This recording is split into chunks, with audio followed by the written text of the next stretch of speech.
తెలంగాణలోనే అత్యద్భుత పేపర్. ఇక నమస్తే తెలంగాణ, దీని ఎంత పోయినా తక్కువే. ఎయిర్పోర్ట్ మెట్రో లేనట్టే. అరే ఇక కృష్ణమూర్తి ఎడిటర్ కానీ తన్నాలి ఫస్ట్ ఇడియట్, కొంచెం కూడా బుద్ధి లేదు. వాళ్ళు ఒకటే ఏది ఎయిర్పోర్ట్ సంబంధించినటువంటి మెట్రో అలైన్మెంట్ ఏదైతే ఉందో ఈరోజు ఏది రాయదుర్గం నుంచి ఎయిర్పోర్ట్ వరకు వెళ్తున్న ఆ యొక్క అలైన్మెంట్ మాత్రమే వద్దు, దాన్ని పెండింగ్లో పెట్టడం జరిగింది. మిగతా ఈరోజు మియాపూర్ నుంచి ఆర్సీపురం కావచ్చు, లేదంటే రాయదుర్గం నుంచి ఫైనాన్షియల్ డిస్ట్రిక్ట్ కావచ్చు, లేదంటే ఎంజీబీఎస్ నుంచి ఎయిర్పోర్ట్ కావచ్చు, లేదంటే నాగూర్ నుంచి ఎల్బీ నగర్ కావచ్చు, దీని అంతటిని కూడా కంప్లీట్ చేయాలని చెప్పేసి మార్గదర్శకాలు జారీ చేయడం జరిగింది. దానికి సంబంధించిన డిజైనింగ్ ప్రాసెస్ మొత్తం కూడా చేపట్టాలని చెప్పి ఆదేశాలు జారీ చేయడం జరిగింది. వాస్తవంగా ఇది సామాన్యులకు ఉపయోగపడేటువంటి అలైన్మెంట్స్. వాస్తవంగా ఈరోజు ఏది హైటెక్ సిటీ నుంచి ఎయిర్పోర్ట్ వరకు ఎవరు కూడా ప్రయాణించడు, అందరూ బలిష్టంలో ఉంటారు, అందరూ క్యాబ్లో పోవాలనుకుంటారు వాస్తవంగా.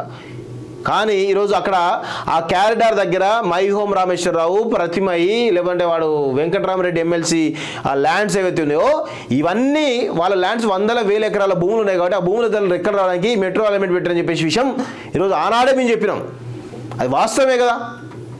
1,000 ఎకరాలు 20-30 ఎకరాల భూములు ఉన్నాయి వాస్తవంగా. ఇవి కాకుండా నేను చెప్పే చాలా ఉన్నాయి, ఇంకా దాని వెనకాల కుట్ర పెద్దది, కానీ కొంతమేర మాత్రం చెప్తున్నాను నేను. దాన్ని పెడితే ఎయిర్పోర్ట్ మెట్రో లేనట్టేట. సిగ్గు సార్, ఎయిర్పోర్ట్కి ఎందుకు అవసరం మెట్రో? అవసరమే లేదు మెట్రో. వాస్తవం చెప్పాలంటే ఎయిర్పోర్ట్కు మెట్రో అవసరమే లేదు. ఎయిర్పోర్ట్ పోయేటోడు, విమానాల్లో పోయేటోడు వానికి 300, 400, 500, 600 పెట్టి క్యాబ్లలో పోతాడు కదా. తప్పేమి పోతే దానికి ఏమన్నా రూట్ లేవా? ఆనాడు కాంగ్రెస్ ప్రభుత్వం ఇచ్చినటువంటి ఓఆర్ఆర్ ఉంది, ఆనాడు కాంగ్రెస్ ప్రభుత్వం ఇచ్చినటువంటి పివి నరసింహ హైవే, అది ఫ్లైఓవర్ ఉంది పెద్దది.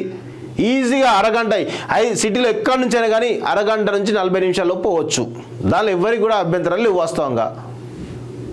ఎయిర్పోర్ట్కు మెట్రో లేనట్టు ఒక విషపరాత రాసుడు ఇదో లెక్క. రాయదుర్గం నుంచి డెడికేటెడ్ మెట్రో లైన్ రద్దట. దాని తప్పేమున్నది? రద్దు చేయాల్సిందే. రేవంత్ రెడ్డి నిర్ణయాన్ని మేము అభినందిస్తా ఉన్నాం వాస్తవంగా. హెచ్ఎంఆర్ఎల్ సమీక్షలో సీఎం రేవంత్ ఆదేశం. ఎంజీబీఎస్ ఎల్బీ నగర్ నుంచి ఎయిర్పోర్ట్ మెట్రో 5 మార్గాల్లో 76 కిలోమీటర్ అలైన్మెంట్, వేగంగా డిపిఆర్ రూపకల్పనకు సీఎం ఆదేశం అంటూ ఒకరిని చూస్తా ఉన్నాం.